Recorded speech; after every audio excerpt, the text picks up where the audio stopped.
ልክ ነው። አንዳንዶች ዓለማችንን ላይ ይረዱት፣ አንዳንዶች ስሜታችንና ፈቃዳችንን ዝንባሌያችንን ዋጋ ላይ ሰጡት ይችላሉ። ግን እንዳትረሱ ወጣቶች፣ ስሜታችንንም ፈቃዳችንንም ዝንባሌያችንንም ዓለማችንንም እንኳን የሚያውቀው እግዚአብሔር ነው። በስም ጠርቼሃለሁ አንተ የኔ ነህ የሚልህ። አንዳንዶች ስሜቴ፣ ፈቃዴ፣ ዝንባሌ፣ ድካሜ ሊረዱልኝ እኮ አልቻሉም አካባቢ ላይ ያሉ ሰዎች ብለው ሆድ ይብሳቸዋል። በዚህ ምክንያት ሱሰኞች ይሆናሉ። በዚህ ምክንያት ቁማርተኞች ይሆናሉ። በዚህ ምክንያት ቤታቸውን ይዘጋሉ። በዚህ ምክንያት ራሳቸውን እንኳን ሳይቀር ያጠፋሉ። ወገኖቼ ግን አንድ ነገር እንንገራችሁ፣ ስሜታችንን ፈቃዳችንን ዝንባሌያችንን እንኳን ብቻ አይደለም፣ ፈተናህን ብቻ አይደለም።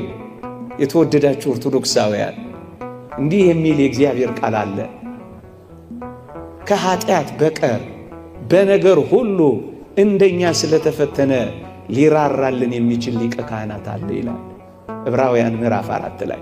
ልድገመው፣ በነገር ሁሉ እንደኛ ስለተፈተነ ይላል። ጎበዝ፣ እኔና እናንተ ከተፈተነው በላይ ስለተፈተነ ስንፈተን ዝም አይለንም፣ ይራራልናል። ስንተው መተውን ስለቀመሰ ያውቀናል። ከኃጢአት በቀር በነገር ሁሉ ከዛስ ይራራልናል። አያችሁ፣ ድካምህን ያውቀዋል። ደክሟላ፣ ተፈትኗላ። ይሄንን ስለቀመሰ ይራራልናል። ባወጣ ያውጣው፣ እንደገባ ይውጣ፣ የራሱ ጉዳይ ሊሉ ይችሉ ይሆናል አካባቢዎች። ግን እንዳትረሳ ይራራልናል።